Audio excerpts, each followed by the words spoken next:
Meus irmãos, a graça e a paz do nosso bom Deus, amém? É um grande privilégio nós, mais uma noite, estarmos na casa do nosso bom Deus para adorá-lo, para bendizer e para exaltar o seu santo nome. O texto que nós iremos tratar nessa noite já está aí no Data Show. Iremos falar na segunda carta de Paulo aos Coríntios, no capítulo 2, os versos de número 12, capítulo 12, verso de 7 até o versículo 10. O tema que o Senhor colocou no nosso coração hoje está aí também, lições que nós aprendemos com o sofrimento. À medida que você encontrar, se coloque de pé em reverência à palavra do nosso bom Deus. Segunda carta de Paulo aos Coríntios, capítulo 12, versículo de 7 a 10. Diz assim a palavra de Deus: E para que não me ensoberbecesse com a grandeza das revelações, foi-me posto um espinho na carne, mensageiro de Satanás para me esbofetear, a fim de que eu não me exalte. Por causa disto, 3 vezes pedi ao Senhor que o afastasse de mim. Então ele me disse: A minha graça te basta, porque o poder se aperfeiçoa na fraqueza. De boa vontade, pois, mais me gloriarei nas fraquezas, para que sobre mim repouse o poder de Cristo. Pelo que sinto prazer nas fraquezas, nas injúrias, nas necessidades, nas perseguições, nas angústias, por amor de Cristo, porque quando eu sou fraco, então é que sou forte. Oremos. Pai, nós te pedimos a tua iluminação, Pai, para a compreensão de tua palavra, pois nós sabemos que a partir de nós é impossível, meu Pai, nós compreendermos sem a tua iluminação. Por isso, meu Pai, eu te peço que derrame da tua graça, do teu Espírito Santo, meu Pai, pois em ti está o querer e o realizar. Ó Deus, revela, ó Deus, sobre a tua igreja hoje, a tua palavra, de maneira que haja glória para o teu nome e edificação para cada um de nós. É o que nós oramos em nome de Jesus. Amém. Meus irmãos, podem sentar. Nós sabemos que, como cristãos que nós somos, nós não estamos isentos de passarmos pelas tribulações e por dificuldades em nossa vida. Quem pensa que o cristianismo, a fé cristã, é uma colônia de férias, está totalmente enganado. O próprio livro de Atos está escrito que, por meio de muitas aflições ou tribulações, nos importa entrar no reino dos céus. O salmista vai dizer também que muitas são as aflições dos justos. E o apóstolo Paulo diz na carta aos Filipenses que não foi nos dado somente o desejo, a graça de crer em Cristo, mas também de padecer por Ele. A grande verdade é que nós passamos por tribulações, nós passamos por sofrimento. Quando nós vamos ler a história do cristianismo, nós compreendemos que vários servos e servas do Senhor, em toda a história do cristianismo, aqueles que tiveram mais intimidade com Deus foram os que mais passaram por tribulações e por dificuldades. Por exemplo, a história de Charles Spurgeon, conhecido como o príncipe dos pregadores, que durante toda a sua vida ministerial lutou com uma profunda depressão e ainda com uma doença chamada gota. Ou do jovem missionário David Brenner, que morreu aos 29 anos de idade, tossindo pedaço do seu pulmão por causa da doença chamada tuberculose. Inúmeros servos do Senhor passaram por sofrimentos e por tribulação. A pergunta que nós nos fazemos é: nós podemos tirar lições do sofrimento?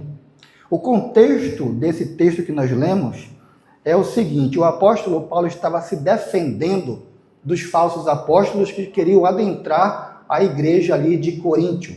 E para se defender disso, ele conta uma de suas maiores experiências de ir até o terceiro céu.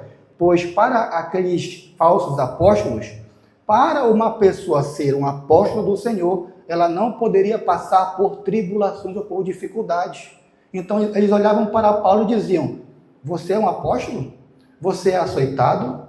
Você naufragou? Você é preso? Você tem enfermidades? Você não pode ser um apóstolo. Nós somos apóstolos, por quê? Porque nós temos experiências com o Senhor. Então, o apóstolo Paulo, em sua defesa, ele vai contar a experiência que teve com o Senhor de ir até o terceiro céu, e através dessa experiência contada, ele nos traz ricas lições que nós podemos aprender no sofrimento. Ricas lições. E eu quero começar aqui com os irmãos, destacando que o sofrimento na vida do cristão, ele é inevitável. Totalmente inevitável.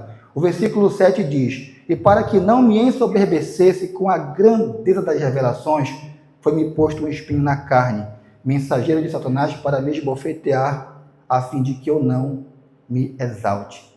É impossível nós passarmos dessa vida aqui sem enfrentarmos tribulação ou sofrimento.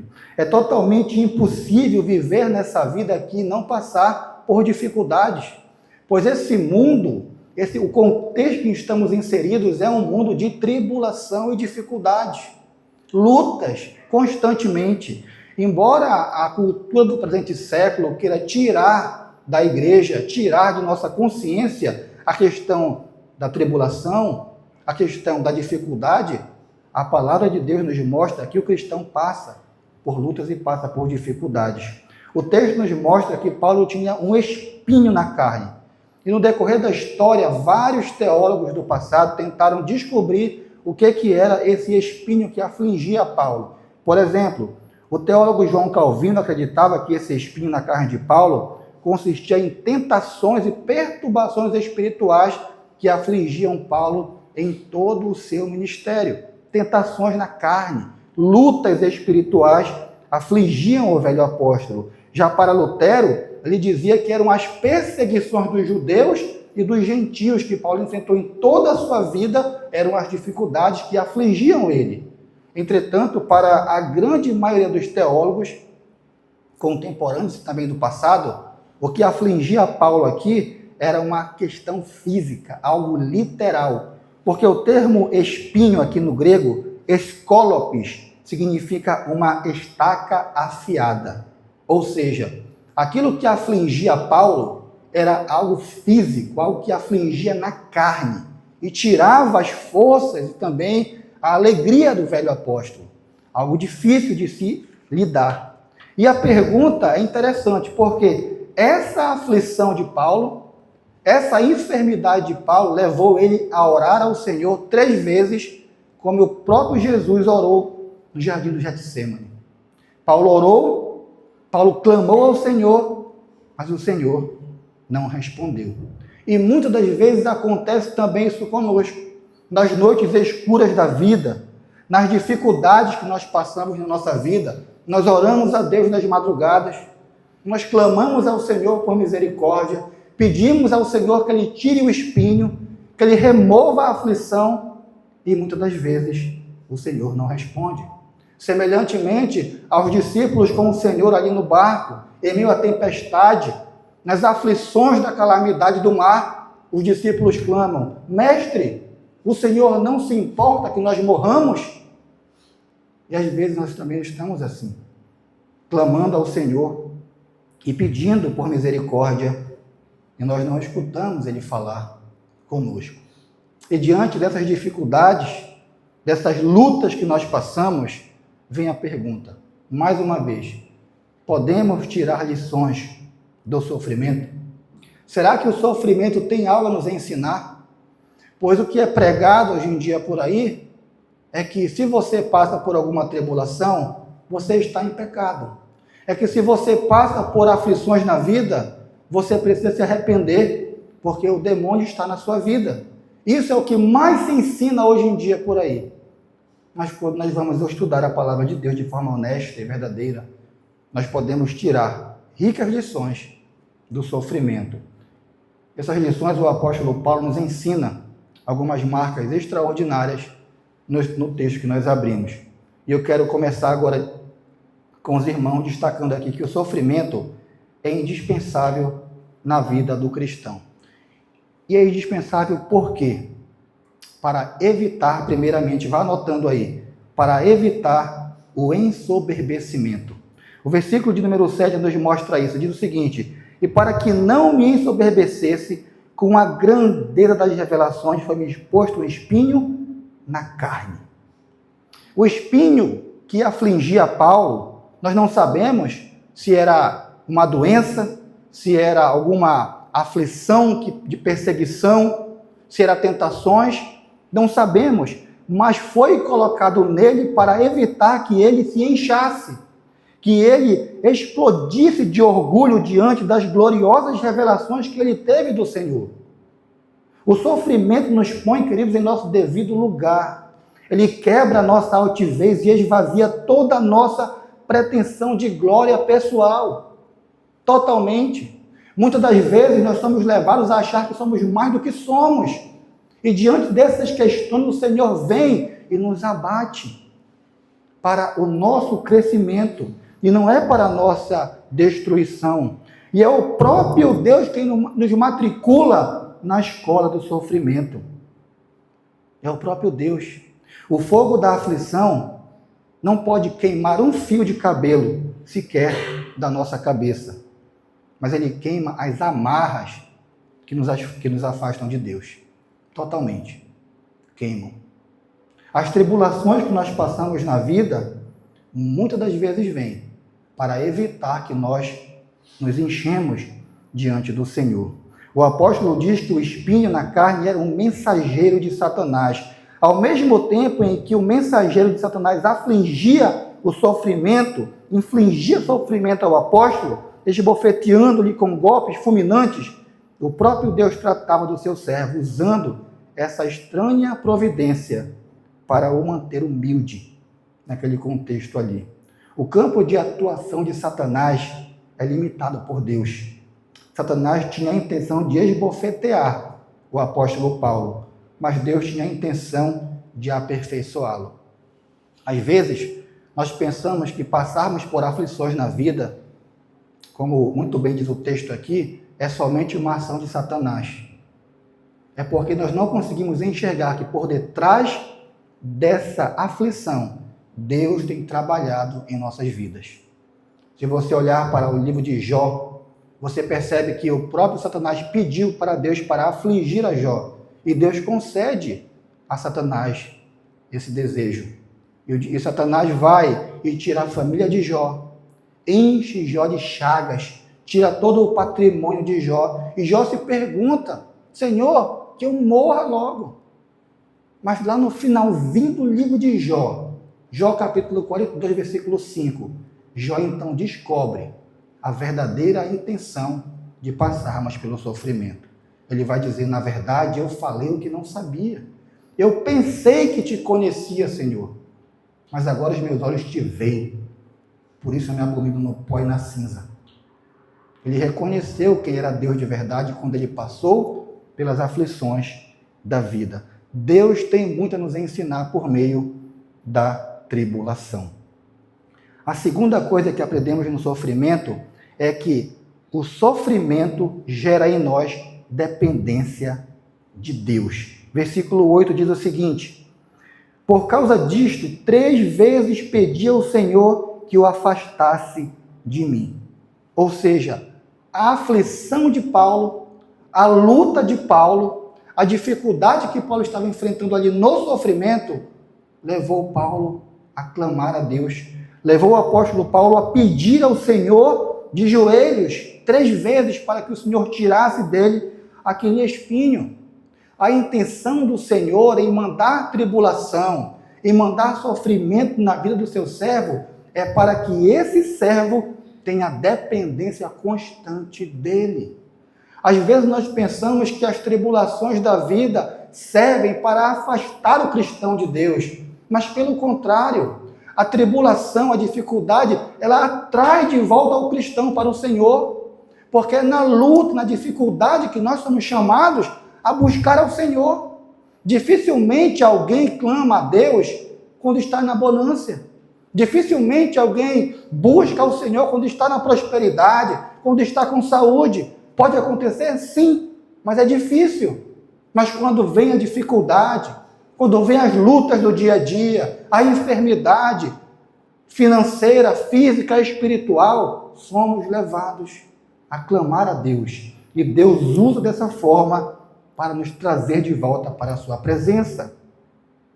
O teólogo J. Parker diz o seguinte: se eu passar 40 anos orando a Deus e não tiver nenhuma resposta, já terá valido a pena, pois passei 40 anos em comunhão com Deus e na dependência dele. Olha como isso aqui é interessante. Por mais que muitas das vezes Deus não vai responder a nossa oração de imediato, isso vai gerar em nós dependência constante na presença dele. O salmista vai dizer no Salmo 119, versículo 71, foi-me bom ter passado pela aflição, para que eu aprendesse os teus decretos. É através da aflição, muitas das vezes, que nós conhecemos os decretos, isto é, a vontade do Senhor. Salmo 119, versículo 67, antes de eu ser afligido, andava errado, mas agora guardo a tua palavra. A aflição nos leva a buscar a Deus. A aflição nos leva a depender constante do Senhor. Contudo, meus irmãos, nós aprendemos que Deus pode responder a oração de forma imediata, como respondeu do cego Bartimeu, que clamava ao Senhor à beira do caminho, e o Senhor para e cura ele imediatamente. Outras respostas podem durar mais, como a da mulher com fluxo de sangue, que durou bastante tempo para ser curada. Mas existem orações que o Senhor simplesmente não vai responder. Que Ele vai dizer simplesmente, não irei responder. A pergunta é, por quê? Por que Deus não tira o espinho quando nós oramos? Por que Deus não muda a nossa história quando pedimos em oração? Ele tem um propósito para isso. E onde é que está essa explicação, irmão Murilo? No versículo 9. Ele não tira o espinho para mostrar a suficiência da sua graça. Versículo 9 diz, então ele me disse, a minha graça te basta, porque o poder se aperfeiçoa na fraqueza. De boa vontade, pois mais me gloriarei nas fraquezas, para que sobre mim repouse o poder de Cristo. Muitas das vezes ele não tira o espinho, não responde às orações, é para mostrar que nós dependemos exclusivamente da sua graça. Da sua graça, meus irmãos. É verdade que muitas das vezes ele não vai tirar o espinho. Contudo, ele nos oferece graça para suportar. Ele não impede que nós passemos pelo vale da sombra da morte. Pois o salmista vai dizer, ainda que eu ande pelo vale da sombra da morte. Ou seja, nós iremos passar por ele, pelas aflições. Mas o versículo também diz, tu estarás comigo. Ele vai conosco no meio do caminho de aflição. Ele não impediu que Sadraque, Mesaque e Abednego fossem lançados na fornalha de fogo. Mas ele também entrou com seus servos ali dentro, para livrá-los da morte. Ele não impediu que Daniel fosse lançado na cova dos leões, mas ele mandou um anjo para fechar a boca do leão e salvar o seu servo. Deus não impede que os seus servos passem por lutas, meus irmãos. Embora isso seja pregado constantemente por aí, ele usa as lutas, as aflições, os sofrimentos para nos ensinar lições preciosas para a sua igreja. E ele sempre está conosco. Isaías 43, versículo de 2 a 3. Quando passares pelas águas, estarei contigo. E quando pelos rios, eles não te submergirão. Quando passares pelo fogo, não te queimarás, nem chama arderá em ti, porque eu sou o Senhor teu Deus, o Santo de Israel, o teu Salvador, deu o Egito e a Etiópia teu resgate, e a Seba em teu lugar. Quando passares pelo fogo, tu não te queimarás. Quando as águas te submergirem, tu não te afogarás. Por quê? Porque eu sou o teu Deus, o teu Senhor, o teu Salvador. Então Deus está nos mostrando de forma clara aqui, que Ele não tira muitas das vezes o espinho, a aflição, a dificuldade, porque Ele quer que nós venhamos a depender dEle e mostrar que a sua graça é suficiente para cada um de nós. Para cada um de nós. Warren Wiersbe vai dizer em seu comentário bíblico do Novo Testamento que a graça de Deus é a provisão para tudo o que precisamos, quando precisamos. A graça nunca está em falta. Sempre que você precisar da graça, recorra a Deus. Busque a Deus. A grande verdade é que hoje em dia as pessoas não têm buscado ao Senhor diante das aflições da vida. Como eu falei no ponto anterior, quando somos afligidos e achincalhados pelas tribulações da vida, somos levados a recorrer a fontes alternativas, a cisternas rotas que não retêm água, e não recorremos ao manancial de águas vivas, o Senhor. E por isso, muitas das vezes, nos frustramos no decorrer de nossa vida. Mas o Senhor, meus irmãos, tem lições a nos ensinar no sofrimento. E a outra lição que ele nos mostra aqui, de que o sofrimento pode nos ensinar, é que o sofrimento traz fortalecimento do poder de Deus para cada um de nós. O versículo 9, na parte B, ainda diz: de boa vontade, pois, mais me gloriarei nas fraquezas, para que sobre mim repouse o poder de Cristo. Mais uma vez, para que sobre mim repouse o poder de Cristo. O Senhor está nos ensinando aqui que o desenvolvimento espiritual se dá com mais força e intensidade nas tribulações. Como já dizia um grande pensador do passado, que virou um ditado, na verdade, que mar calmo não faz bons marinheiros. Não faz. É através das dificuldades e aflições que nós somos fortalecidos no poder do Senhor. Meus irmãos, tende por motivo de toda a alegria o passardes por várias provações, sabendo que a provação da vossa fé, uma vez confirmada, produz perseverança. Ora, a perseverança deve ter ação completa, para que sejais perfeitos e íntegros e em nada deficientes. Olha que interessante, tende por motivos de grande alegria o passardes por várias provações. A provação nos molda, a provação nos aperfeiçoa, a provação nos fortalece no poder de Cristo. No poder de Cristo. Se você olhar para toda a história do cristianismo, os maiores homens e mulheres do passado passaram por aflições, mas foram tremendamente usados pelo Senhor. Pelo Senhor. Porque entenderam que é na tribulação que você é provado e que você é aprovado pelo Senhor. É Ele quem te aprova. O poder de Deus se aperfeiçoa na fraqueza.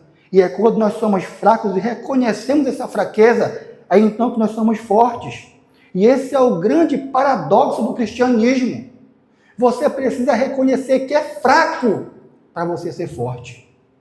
Esse é o grande paradoxo. Não é você dizer que é forte, mas é você reconhecer que é fraco.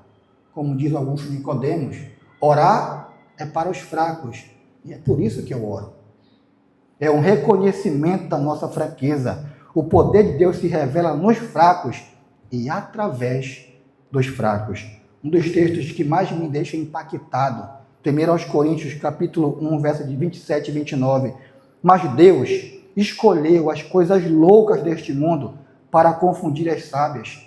E Deus escolheu as coisas fracas deste mundo para confundir as fortes. E Deus escolheu as coisas vis do mundo e as desprezíveis e as que não são, para aniquilar as que são, para que nenhuma carne se glorie perante Ele. Ele escolheu gente fraca para servi-lo. Gente fraca. O poder de Deus é suficiente, meus irmãos, para o descanso físico.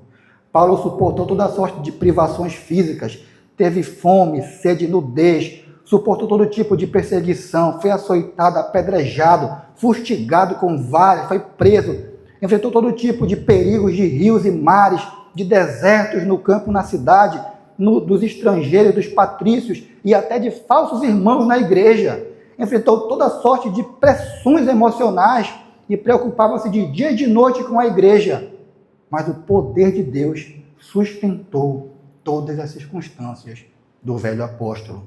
O teólogo William Barclay, citando um grande avivalista do passado, conhecido como John Wesley, escreveu o seguinte, abre aspas, ele pregou 42 sermões, viajou a cavalo cerca de 700 mil quilômetros por ano, pregava 3 vezes por dia e aos 83 anos escreveu em seu diário, nunca me canso, nem pregando, nem viajando, nem escrevendo, pois reconheço que quando eu sou fraco, ao mesmo tempo reconheço o poder de Deus sobre a minha fraqueza. Nós temos que reconhecer, meus irmãos, o poder de Cristo em nossa fraqueza. Lições que aprendemos no sofrimento. E por que o sofrimento ainda é indispensável para cada um de nós? Para fazer repousar sobre nós o poder de Cristo. Tem uma frase ainda aqui que diz o seguinte, que há algumas de suas virtudes que nunca seriam descobertas se não fossem as provações que você experimentou. Certamente, algumas aflições que você enfrentou na sua vida te aperfeiçoaram e trouxeram para você virtudes que te deram crescimento na sua fé. Então, para crer que o sofrimento é indispensável para fazer repousar sobre nós o poder de Cristo. Versículo 9, na parte B. De boa vontade, pois mais me gloriarei nas fraquezas, para que sobre mim repouse o poder de Cristo. A palavra grega aqui para repousar significa morar em tendas. E a ideia aqui, que nos traz o contexto, é do tabernáculo construído no deserto, quando o povo saiu do Egito. Era um tabernáculo móvel que comportava ali a presença de Deus no meio do povo israelita. Tempos depois, eles construíram o templo em Jerusalém, que também servia para culto ao Senhor. Depois desse templo, o próprio Cristo se encarna, o Verbo se fez carne e habitou entre nós e vimos a sua glória como a glória do unigênito do Pai. O que Paulo está ensinando a cada um de nós aqui? Que esse repousar, essa glória que repousava no tabernáculo móvel, ali no deserto, depois em Jerusalém, no templo de Salomão, e depois no Filho de Deus, quando ele encarnou, é a mesma glória que repousa nos filhos de Deus hoje. É a mesma glória, para que sobre mim repouse o poder de Cristo. Essa é a grande verdade. Quando passamos pelas aflições e tribulações, o poder de Cristo repousa sobre cada um de nós. Isso é extraordinário. Quando nós não temos nada nesse mundo, nós temos tudo no céu, meus irmãos. Tudo. Quando todo esse mundo nos desampara, por causa das aflições que passamos, Cristo nos acolhe com a sua graça e com a sua misericórdia e com a sua bondade. Nós precisamos compreender isso. Quando nós compreendemos que quando passamos por sofrimentos e por tribulações, Cristo está nos ensinando lições, nós paramos de murmurar, nós paramos de reclamar, e nós passamos a dar valor e perguntar, não por que, Senhor, mas para que, Senhor? Para quê? Quantas e quantas vezes, nas lutas que já passei em minha vida, no começo perguntava por quê? Então eu mudei a pergunta e perguntei para quê? Ele me respondeu, para o teu crescimento espiritual. Porque precisa crescer, porque precisa amadurecer, porque precisa ser aperfeiçoado. Como o fogo purifica o ouro, o cristão precisa ser purificado muitas das vezes no fogo da aflição. Essas são as lições que nós podemos aprender no sofrimento. Deus não remove o espinho. Se Deus não remover o espinho, é porque Ele está trabalhando em você para depois trabalhar através de você. E eu quero concluir com algumas aplicações para a nossa vida. A primeira delas, há um propósito divino no sofrimento. No começo dessa carta, ali em 2 Coríntios 1, versículo 3, Paulo nos diz que o sofrimento é a nossa consolação, e consolação são instrumentos usados por Deus para abençoar outras pessoas. Ou seja, Suas tribulações, suas lutas espirituais, muitas das vezes, servirão de testemunhos para outras pessoas. Recentemente eu ouvi uma história de uma pessoa que tinha enfrentado um câncer muito agressivo. E, graças ao nosso bom Deus, superou. O Senhor conferiu cura a essa pessoa. Anos depois, um amigo dessa pessoa enfrentava um câncer também muito agressivo. E a pessoa ficou desesperada. A pessoa que tinha passado por essa aflição, ao conversar com ela sobre aconselhar e direcionar cada passo, mostrando que era possível enfrentar esse sofrimento com o Senhor. Por quê? Porque ela passou por isso. Os nossos sofrimentos têm propósito divino em nossas vidas e também no nosso próximo. E segundo, Deus nos conforta nas nossas adversidades, meus irmãos. A resposta de Deus a Paulo não era a que ele esperava, nem a que ele queria, mas era a que ele precisava.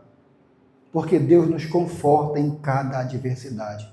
Nos dias mais escuros, quando você pensou em desistir, quem sabe, do seu emprego, do seu trabalho, sabe por que você não desistiu?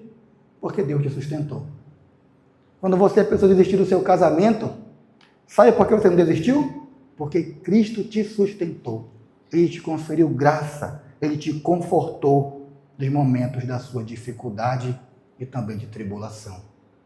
E em terceiro e último lugar, a chave para o crescimento, a chave para crescermos no sofrimento é vê-los em junção do amor de Cristo.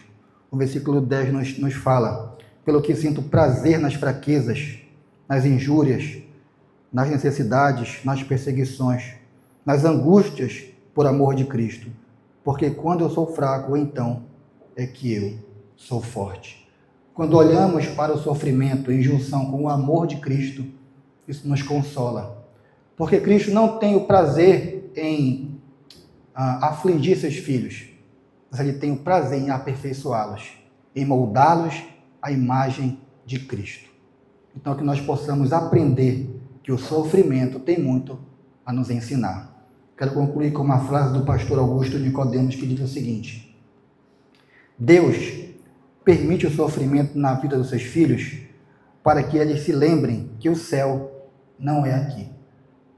Aqui nós passaremos por tribulação e por sofrimentos nessa vida, porque um dia, todos nós, reunidos na presença do Senhor, desfrutaremos da sua graça e da sua perfeita bondade para todo sempre.